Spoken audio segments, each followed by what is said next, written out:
This is the Season Long Podcast in support of the YouTube channel SeasonLongBaller. We haven't done one of these in a while. This will be podcast number 72. But we're going to do it in one of our favorite formats, our Shooting the Breeze, Shooting the Rock. It's a playoff preview. We'll talk about a couple of year-end awards that we didn't get to in our last live stream. As you know, the Wizards ended the season with a victory over the Miami Heat on Sunday, or on last Sunday, the 13th. So we've had a full season, finished the season 73-9, tying the all-time mark. We broke an all-time mark this season, winning 38 straight games. That breaks the record of 33.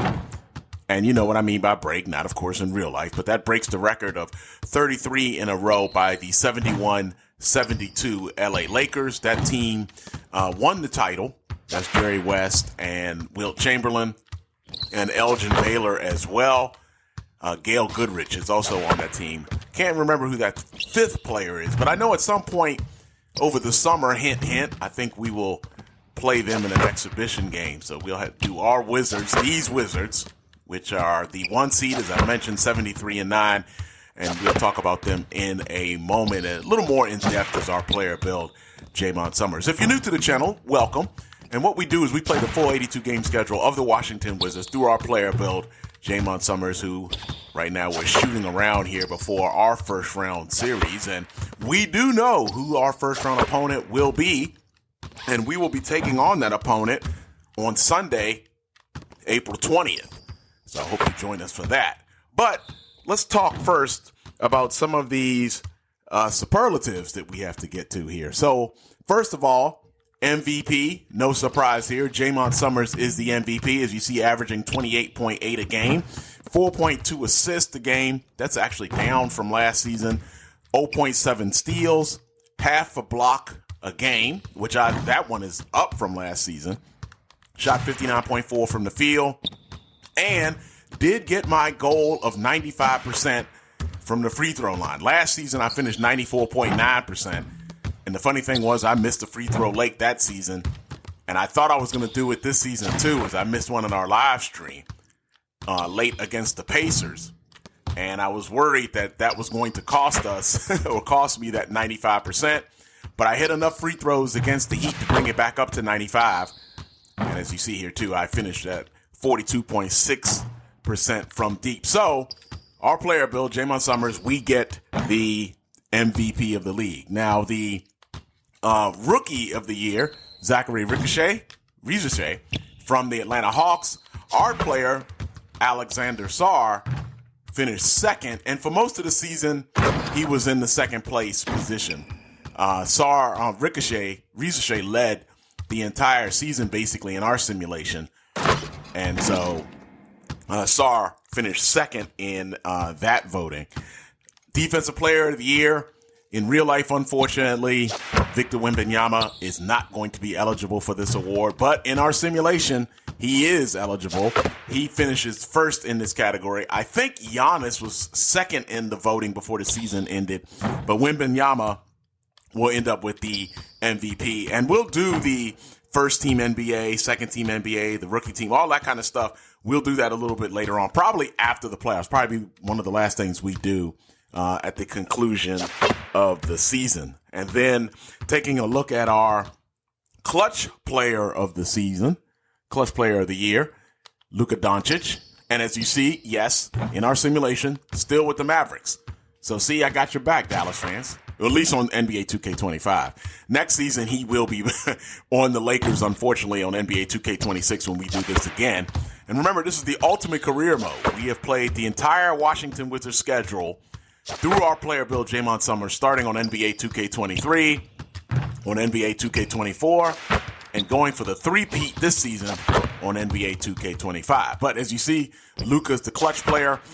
We were in that running. At one point, we were first as well, but I think last time we looked at the voting there, I think we were running like third. So we probably, I know we finished top 5, but we obviously didn't win. And Luka led most of the season in this category anyway. So Luka gets that in ours. In our simulation here is the Kia Clutch Player of the Year. Sixth Man of the Year, Amon Thompson of the Rockets. And this is one of 2 awards he's going to pick up. And he gets sixth man. We actually had on our Wizards 2 candidates, believe it or not, in sixth man of the year. Malcolm Brogdon from our Wizards, and then Jordan Poole. So they were running at one point, again, last time looking at the voting before the season ended, Brogdon and Poole were running second and third in that category for sixth man of the year. Poole was most of the season, Poole was in the running. A matter of fact, I think there was a point earlier in the season where Poole was number 1. But then Poole got hurt. Brogdon kind of took over the spot in the rotation, didn't let it go. Brogdon kind of became our Wizards sixth man, and Poole kind of moved to the seventh man per se. And Poole eventually dropped out of the sixth man. When he came back off of injury, he jumped back into the sixth man voting and ended up, like I said, last time we looked, I think he was running third and Brogdon was running second. So, Coach of the Year, I guess this is kind of a no-brainer. Brian Keefe getting the Coach of the Year. I guess when you go 73-9, that can happen. But as I've joked a lot on our simulations here, Wes Unseld Jr., in theory, was Coach of the Year twice, you could say, on NBA 2K23 and 24, winning titles. And, of course, he's not our coach anymore. Brian Keefe is. So, but he gets the Coach of the Year here, 73-9 record. If he had that in real life, he'd probably be over 500 as his career mark as a coach. But somehow I don't think that's going to be the case, obviously. The real Wizards are in rebuilding mode, so it's going to be a while before he will get some wins. And a matter of fact, will he even be the coach? If the Wizards get good, will he even be the coach? That's the question right there. All right, so we'll take a look here in just a moment at what will be our playoff seedings and what happened in the play-in over the course of the week. We'll talk about that here in just a moment. Shooting the breeze, shooting rock. We like to do this every now and then. Just get some shots up while we talk about the NBA and, of course, talk about everything that's going on here on Season Long Baller. Here's a good chance now, down in the description. Make sure you check out our new Discord server. The invite is down in the description. I'd love to talk to you and, again, talk all things NBA, Season Long Baller, and sports in general. Yeah, I am a sports head, so guilty there. All right, so let's look at what's going to be happening as the playoffs begin and what happened in the seeding in the play-in games in the East and the West. Now, first of all, there you see Brian Keefe, and now let's look at those seedings. As you can see what's happened, the Boston Celtics are going to be the 8th seed. We'll talk about that in just a bit. But first, we've got to talk about what happened in the East and the West. Now, in the East, the 7th seed was Atlanta. You see that they are the 7th seed. They'll be facing Indiana. We'll talk about that in a bit as well. The 8th seed, Boston. Cleveland was 9, and Brooklyn was 10.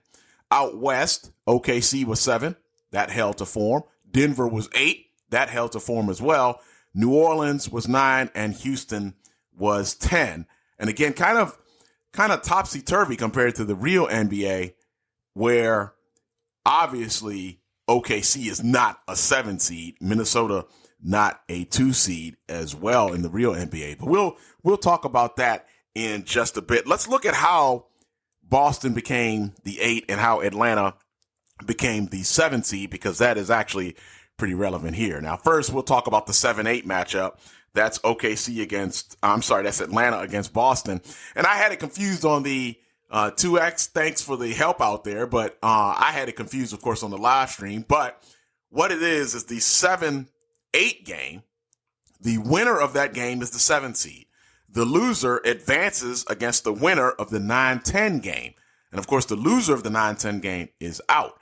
The winner of that game is the 8th seed. And that's how that actually works. So I finally got that situated. All right. So here is the big thing in the Celtics-Hawks game.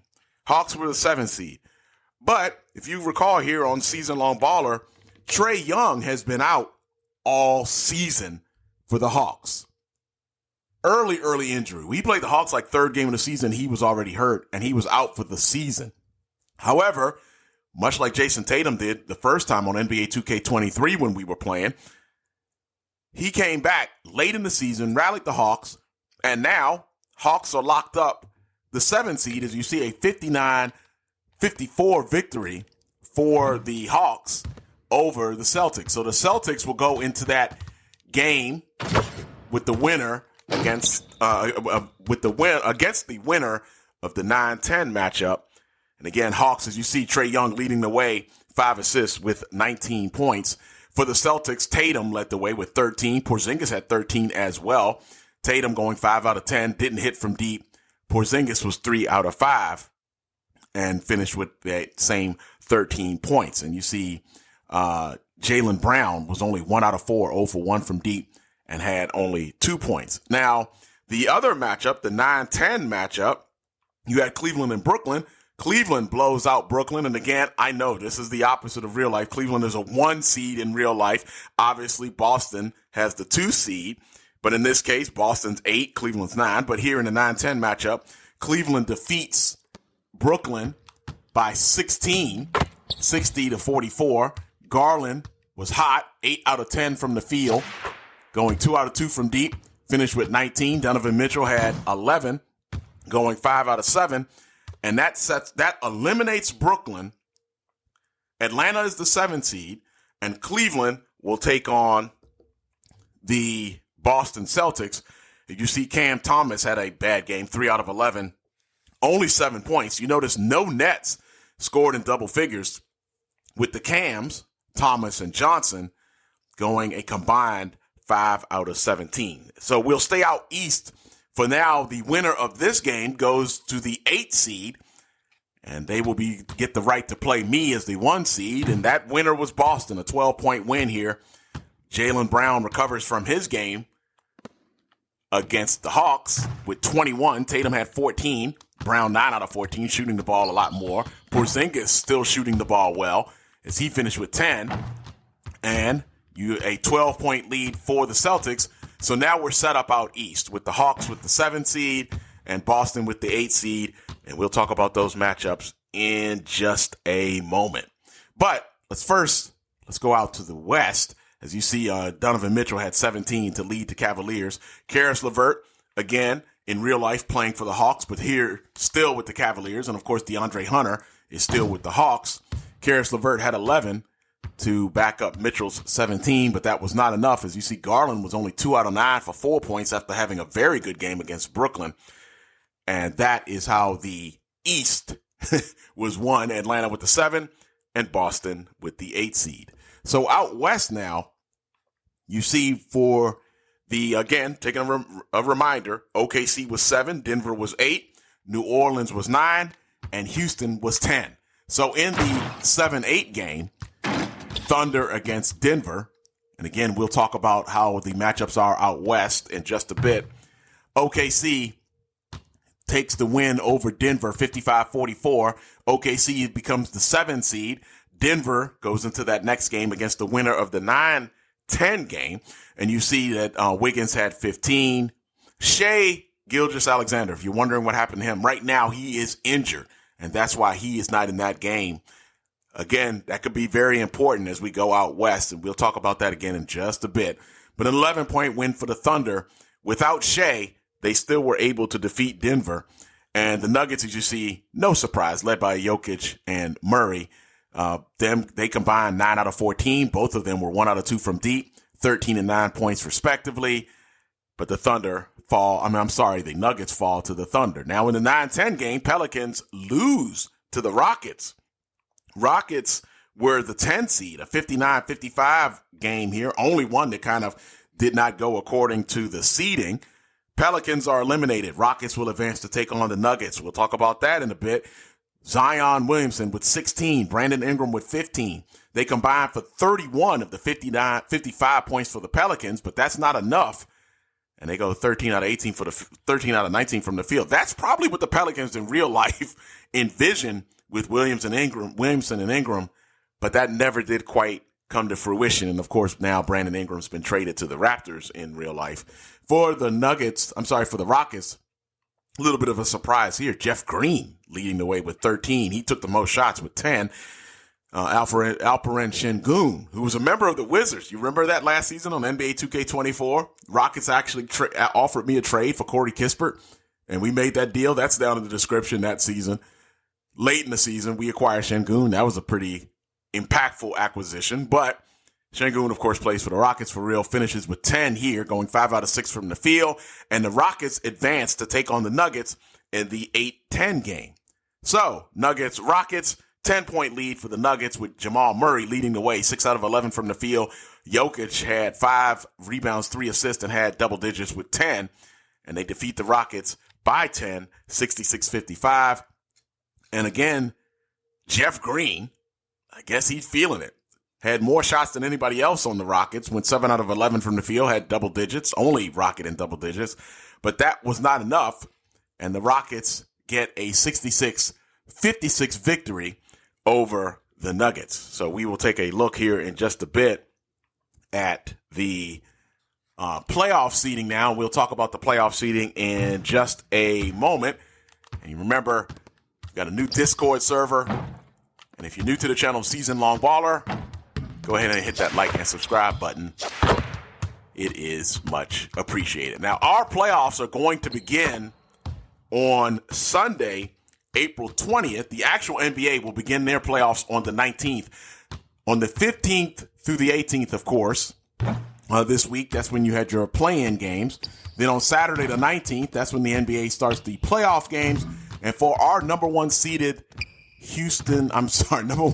Washington Wizards, we will start playing Sunday, April 20th. So let's take a look at what the seeding is going to be, or what those matchups are going to be out east. Now, the first one we're going to talk about, obviously, is us, Washington and Boston. I have not wanted to play Boston over the past couple of seasons. I've been lucky. For whatever reason, as I've mentioned, Boston never plays up to their abilities in our simulation. I don't know why. The first season on NBA 2K23 was kind of explainable because Jason Tatum had an injury that took him out for the whole season. But in this case, I don't really know why, because they were basically healthy the whole season. And we did play the Celtics 3 times this season. And one of those times, the first game of the season, lost to the Celtics 64-60 in D.C. on what you would kind of say was our ring night after we won the title on NBA 2K24. But I do not want to play Boston in the first round. This is, again, what if Boston decides to finally play up to their level? This will be a very tough matchup for what would be a 1-8 matchup in a first round game. So a first round matchup. And again, we'll start that on Sunday, April 20th. The other matchup, 4-5, Miami and Chicago. Chicago did finally snap their, 16, 17, 18-game losing streak to me since I've been doing Season Long Baller. I have never lost to the Bulls since I've been doing Season Long Baller until the last time we played them in our live stream. Bulls blew us out. I'm sure that felt good for all Chicago fans. But, so the Bulls now, I'd have to go back and look, but I'm probably something like 18, 19-1 against the Bulls. But they're facing Miami, who's the 4 seed. We have played some games with the Miami Heat. Look at the Epic Showdown from March 3rd. That is worth the price of admission. I promise you, you've got to check that one out. And then on our live stream on the last day of March, we had another very good game. It's not the Epic Showdown, but it's really, really close. You have to check that one out. Is Terry Rozier III went off. And I'm not saying that lightly. He went off against us. And so that game also ended up being a thriller. So playing Miami, the possibility of possibly beating Boston in the first round and then having Miami possibly waiting for us in the second round, that is not an easy matchup. Looking at the other side of the bracket in the East, New York has given us some trouble this season. Milwaukee, we have our way with Milwaukee. Much like Boston, they never seem to play up to their abilities. And a matter of fact, since we've been doing Season Long Baller, this is the first time Milwaukee's been in the playoffs when we've been doing our simulations. This is the third season of Season Long Baller. All right, so the other side, Indiana and Atlanta. Atlanta with Trae Young is dangerous, so I'm a little worried about them. We played Atlanta a lot earlier in the season. Had to play them in the NBA Cup, group as well. So Atlanta can be dangerous, but we did beat Atlanta. Had a couple close games, but we did beat them every time we faced our Southeast Division rivals. I'm more worried about the 2-seed Indiana, who defeated us in our live stream not too long ago.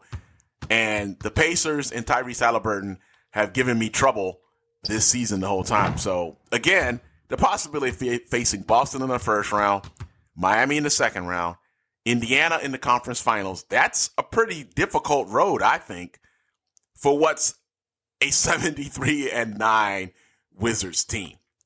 Maybe that's just me, though.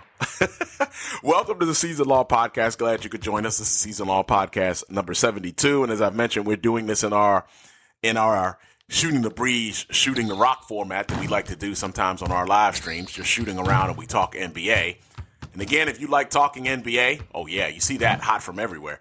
If you like talking NBA or any sport for that matter, check out our Discord and we'll have that invite link down in the description below. And let's see if we can get a dunk here. Like that. So now let's take a really quick look out west, and then we will wrap this thing up. As you see, Dallas is the 1 seed. They've kind of held on to that. Very significant for Dallas around the NBA Cup title game. In our simulation, Golden State, which is incredible to believe, traded Draymond Green for P.J. Washington, traded him to Dallas. I think that makes Dallas very dangerous in the simulation. But he's injured right now, so we'll see how Denver may be able to use that to their advantage in that 1-8 matchup. Golden State and Phoenix, I've never had a problem with either team. De'Aaron Fox gives me trouble with the Kings, but we've had decent success against them. We've had success against the Spurs, who were the 3 seed. And again, remember, Wemby is not injured in our simulation. But the one that I really want to talk about is at the bottom of the bracket there, 2-7 matchup, Minnesota and OKC. The best part about this is that one of them has to go out there because I am 1-3 against those teams combined. And honestly, OKC whipped our butt twice. And you see there the 7 seed. Makes no sense. Again, standings looking like they're flipped. I don't know why OKC's the 7 seed, why they haven't played better in our simulation. But regardless, they had to use the play-in. They're in, but they're the 7 seed. And Minnesota, we split with Minnesota, but the game that they did not have, which was around Christmas time, that they did not have Anthony Edwards, he was injured in our simulation. They blew us out by 20 without Ant. And that was one of the last losses we had before we went on our epic 38-game winning streak, which really changed the complexion of the team and the playoff seeding and all that kind of stuff. But anyhow, it's kind of good to know that one of those 2 teams will be eliminated. And we played Minnesota in the finals last season on NBA 2K24, won that series 4-2. And Minnesota, I think, beat us twice last season as well. So it's kind of good to know that one of those 2 teams is out. If I had to choose, obviously I'd want Minnesota to win that series because, again, we didn't come close to beating OKC. And even though we had our trouble with Dallas, we won 2 close games with Dallas. I know that'll be a challenge. But, again, OKC whipped us 2 times. We lost 9 games on the season, and 3 of them are sitting in that one matchup, Minnesota and OKC. So that will be interesting as we go through our playoffs. Hopefully you will join us for those playoffs, and we'll see how far we go. And hopefully we will not suffer the same fate as the real team that went 73-9. And that, of course, being the Golden State Warriors losing to LeBron's Cavs some years ago. So that's going to put the wraps here on another Shooting the Breeze, Shooting the Rock, season-long podcast number 72. Want to bring you up to date on what's going on in our simulation and how the playoffs will go. Hope to see you Sunday when we take on the Boston Celtics in Game 1. And if you like what we're doing on the channel, go ahead and give us that like and subscribe. It is much appreciated. And I haven't asked for it often, but please hit that notification bell because the real Wizards are not in the playoffs. Duh. So I can't say we're mirroring their season like we normally do exactly because they're not playing. So if you want to know when we are going to be in action here in the playoffs, go ahead and hit that notification bell. And also sign up for our Discord. All things Season Long Baller, NBA sports in general. Thank you very much for watching our video. And if you stayed to the end, I very much appreciate it. That's going to do it for Season Long Baller. As soon as we hit another 3 here, like I said, as soon as we hit another 3, as soon as we hit there we go. That's it for Season Long Baller. Much love. Peace.